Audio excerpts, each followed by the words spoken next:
It is your Classic Metal Show right here on the ClassicMetalShow.com. That is Brittany Fox from their Bite Down Hard release. That is Louder. And just before that, we heard the Tommy Paris Band with his latest release.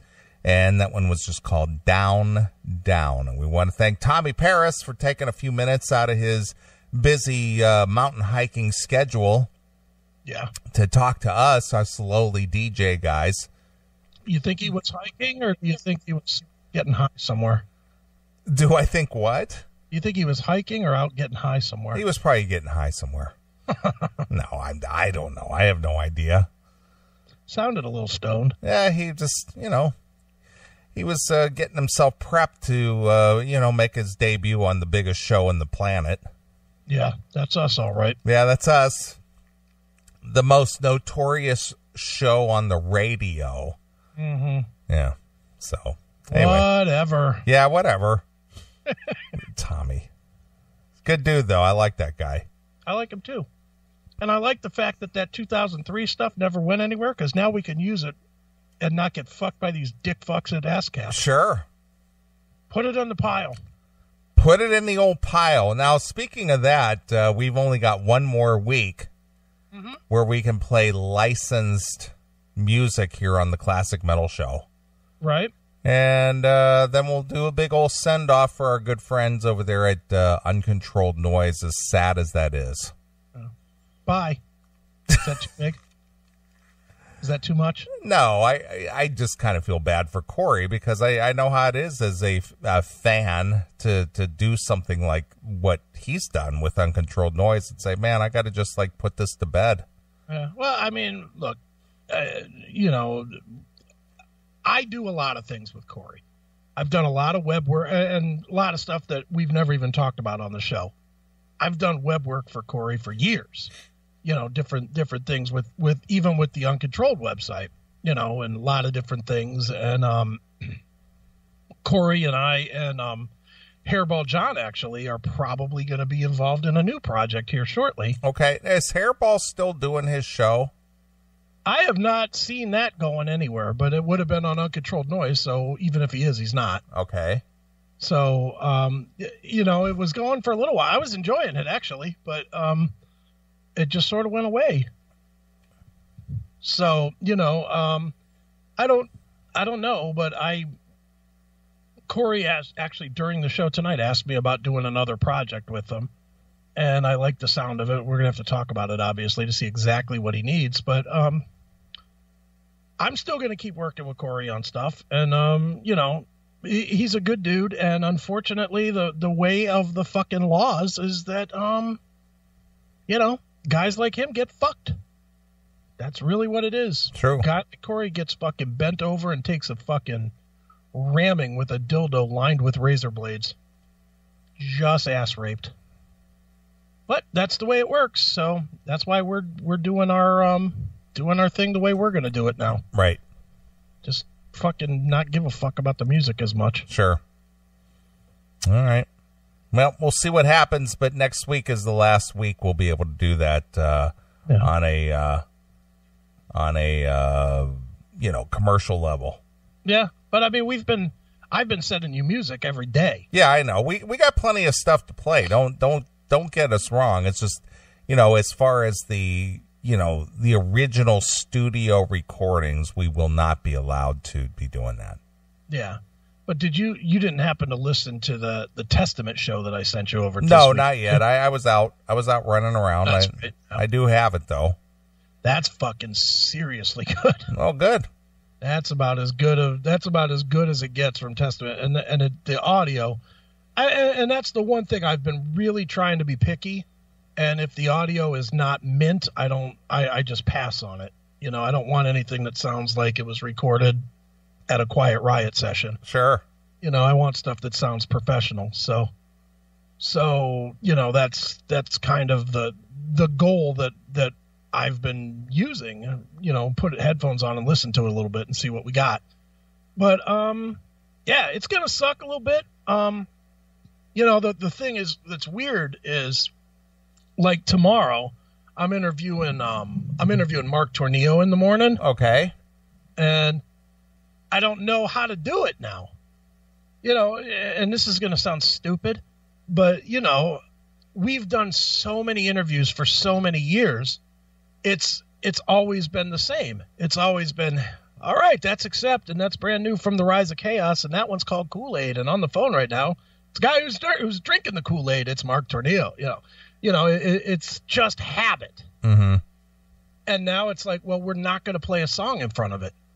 So how do I lead into the interview? You know, and it's going to be uncomfortable doing that. And then coming out of the interviews, how do we come out of the interviews now? Do we just say a song and have them tell a story and then just not play it? I think that's probably how we're going to have to do it. Because when we post their interviews, we don't put the music with it anyway. Right. Let the fans do it themselves with Spotify or whatever. Mm-hmm. I guess that probably makes sense. By the way, did you hear that song Kool-Aid by fucking... I did not listen to it, but before we jump into that, got a text from Tommy. Okay. Sorry, I'm a dildo, Wendell. Thanks for having me on. And then he shot me over a photo of him playing with Lynch Mob last night at Vamps in Las Vegas. Right. It's a dildo. Right. Stop being such a dildo. Yeah. Let's read now Bandian's question here. Serious question to ask Chris and Neely. All Corey should have to do is pay for the ASCAP and BMI licenses, which were apparently much cheaper than the other three, which are all either Canadian and must deal with newer pop and hip-hop. But I guarantee 99% of the shit played on the CMS is neither BMI or ASCAP. You're wrong on that, Bob. 99% of the shit played on the show is BMI or ASCAP because it's all registered through fucking the labels. The labels, you know, I've been talking to everybody trying to figure this out. And the saddest part is that there's not any clear language on it anywhere. You know, like I was looking for information just on the feasibility of bootlegs.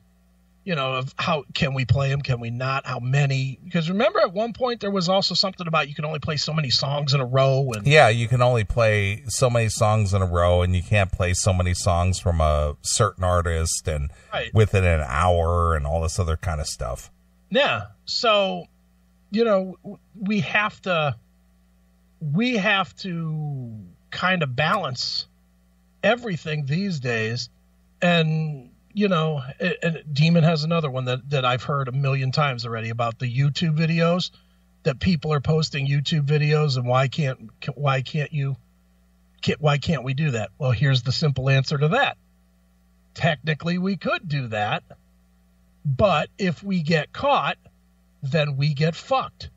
What the people are doing by posting illegally to YouTube and whatever is illegal. The difference is it's some onesie-twosie asshole in fucking Arkansas that they don't care about. Fucking but Arkansas. Us, we're too high profile at this point. Yeah, if we were a tiny show that, you know, did 1,000 plays a week or whatever, we could get away with putting the music on the website or on Spreaker or whatever. I'm not going to sell anybody out, but there's plenty of shows out there, both friends and non-friends, that put music in their podcasts and put a lot of it out there, and, you know, 13, 14, 15 songs an hour out there, and they get away with it because they, you know, they're not big enough or high profile enough or whatever. We're under the microscope all the fucking time anyway.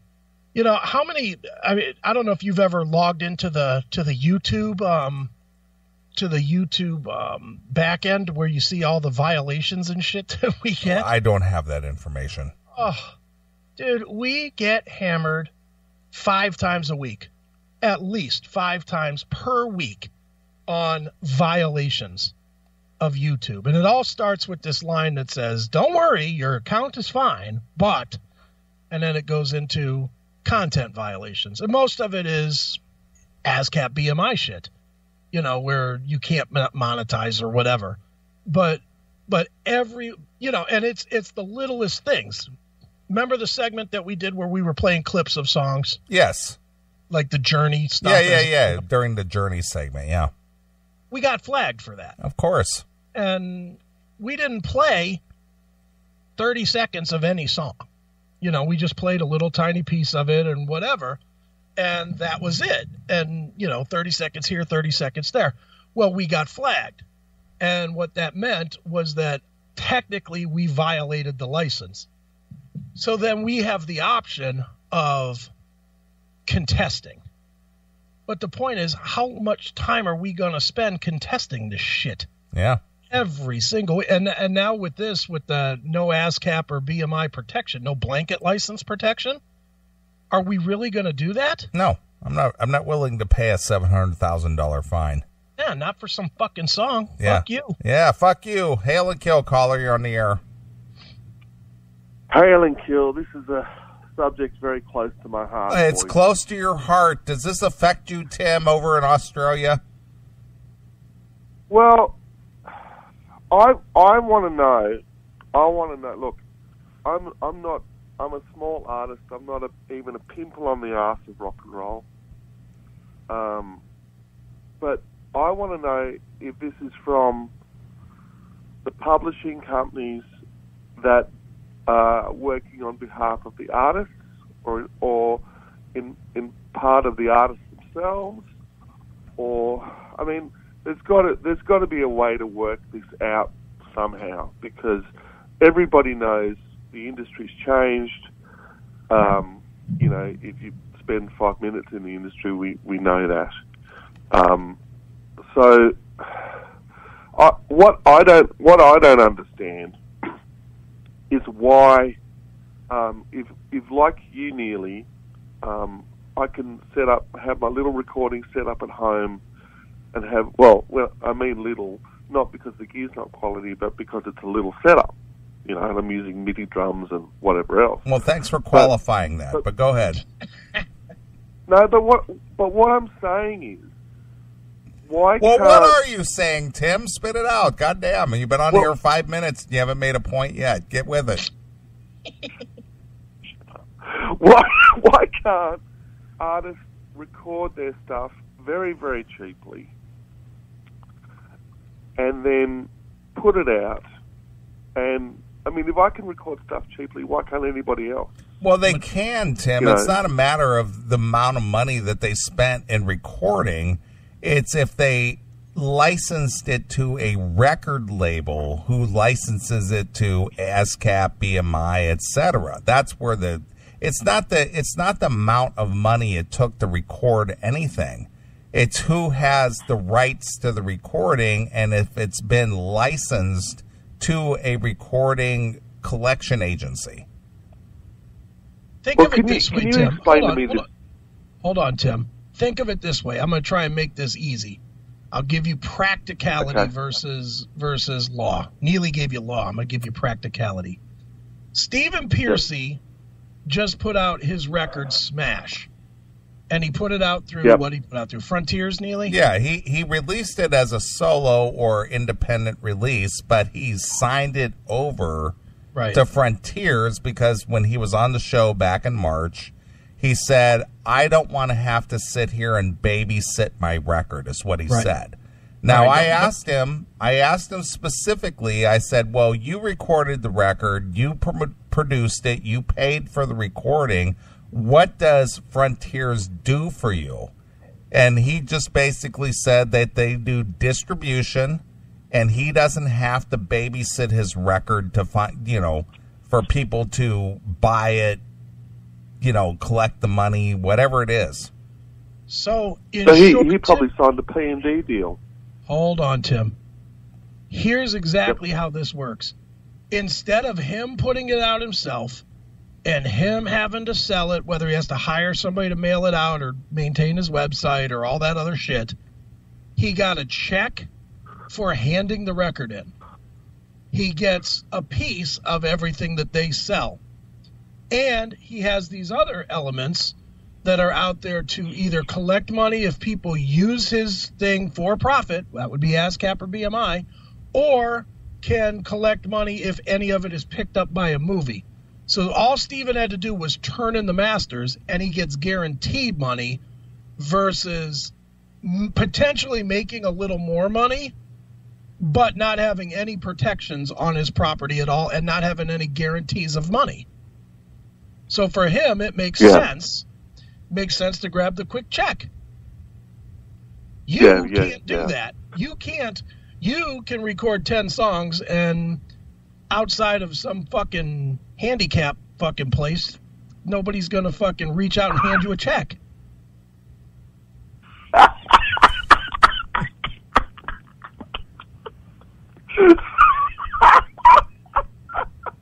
Wasn't that funny, Tim? Jeez.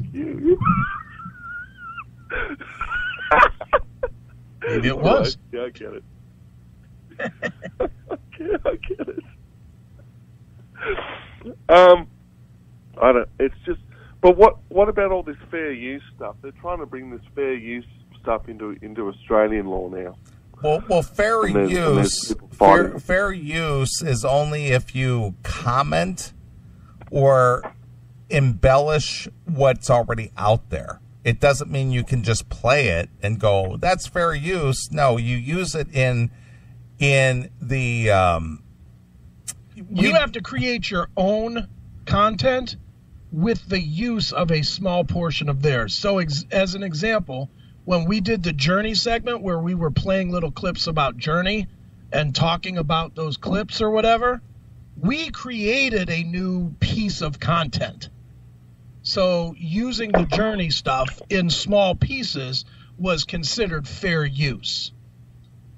Yet you still got a cease and desist, or what I mean. What we got was that we were not compliant with BMI and ASCAP because YouTube is an automated system.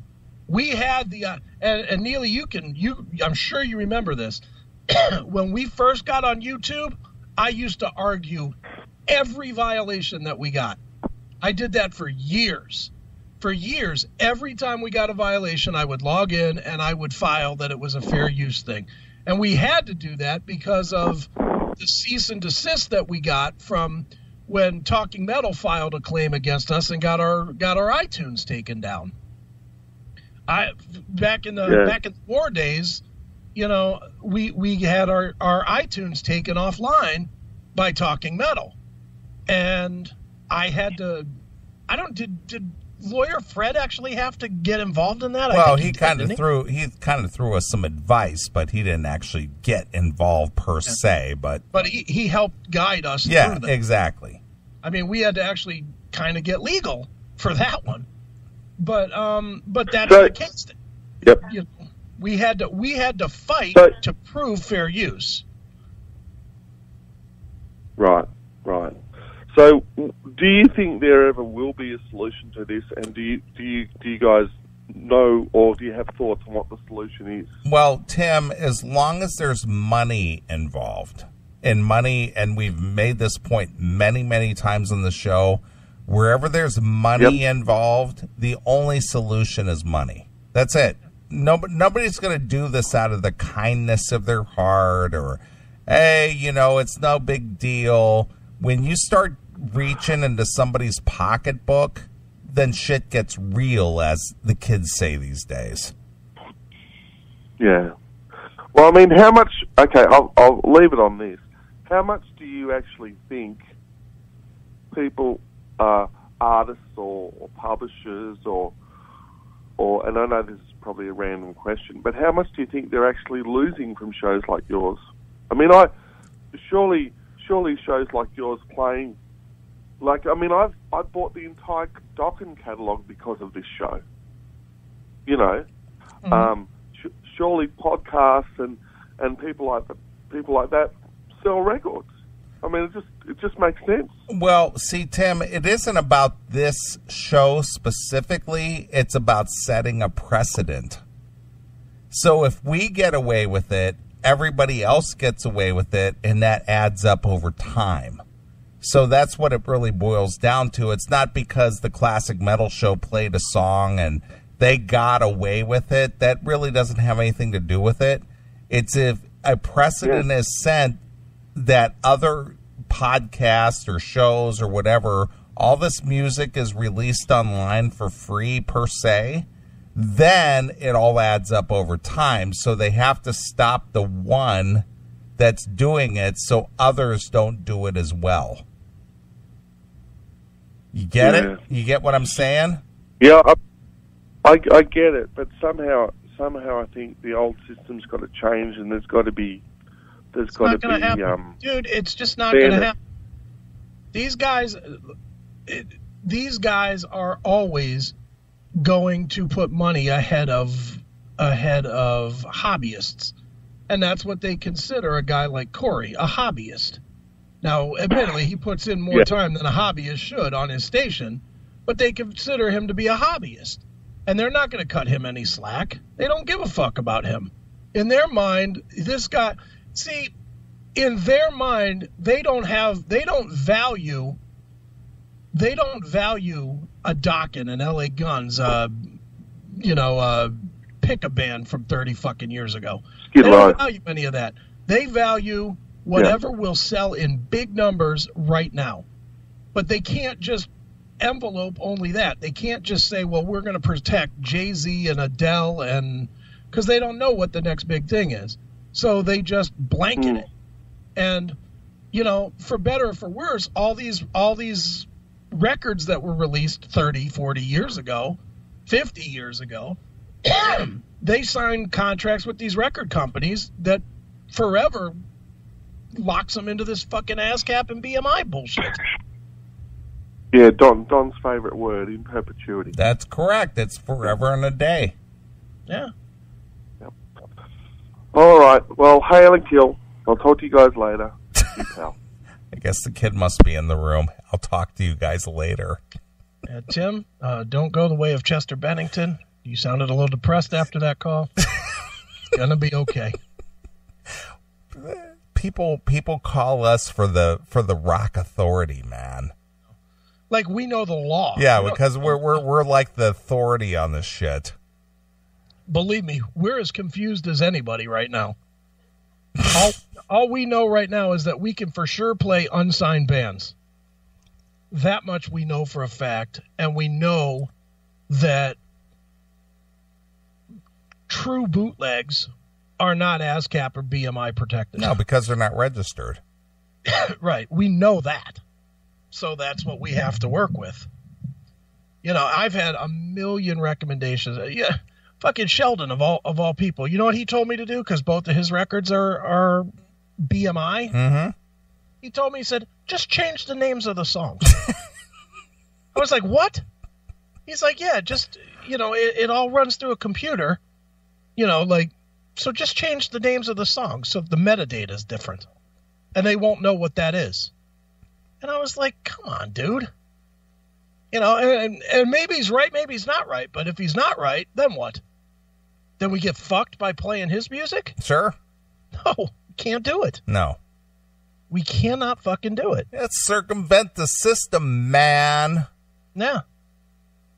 It makes more sense for us right now to just play unsigned stuff. I mean, music's not that important to this fucking show anyway. It isn't. It's a beer and piss break.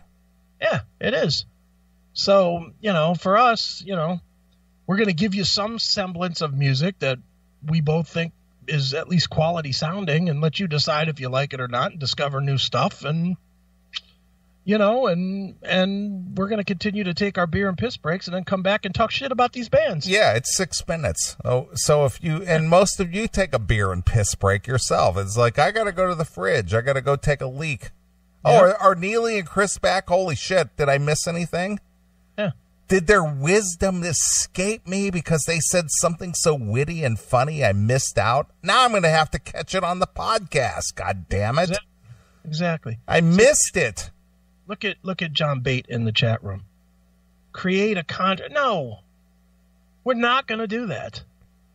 So now what? We're going to chase every band that we play and have them sign a contract that they're not going to read, and then when they go and fucking get signed, then what? Then what? Then we're violating, or they violated our contract? Nah, just no. It's too much work just for 6 minutes worth of music per break. Yeah, on a show that's not music based. Yeah. Well, we talk 5 fucking hours. Yeah, a week. you're lucky you even have us, man. Yeah, I mean, look, there's other shows that are going goodbye because of this. Yeah. You know, the Kern show, the Loud, Drunk, and Angry. Isn't Metal with Kendall going? No, she's trying to shop that to somebody else who's got some licensing. Yeah, she's going to keep doing it. I talked to her a little bit, texted actually with her. That's good, but we know Kern is gone. Yeah, but Kendall's going to keep with her show. Well, that's good. And I mean, Red and Jerry are good because they have commercial station now. Right. Oh, do they? Yeah, they're on like the Hog or something. Is that Red station? Yeah. Oh, he sold it to him, huh? Yeah, he sold it. He sold it to him. So they do now. So now they have to do like a clean version. Okay. Where they can't talk about getting high all the time. Right, of course. But, too funny. You know, I just it's just not worth it for us. You know, if other people want to play music in their shows, in their podcasts, whatever, go ahead. But we're not going to do it. We're just not going to do it. No, we're not going to do it because the Classic Metal Show is all about Chris and Neely, and that's it. Yeah. Period. That's why you tune in. And I do appreciate that everybody is throwing different ideas and shit into the chat room, but I assure you, we have talked about all of this shit. I mean, you and I have spent hours. Yeah, we've discussed all the ins and outs and what have yous. And reading all the fucking law and everything else. You know what? None of it is. This is just something we do for fucking fun. Right.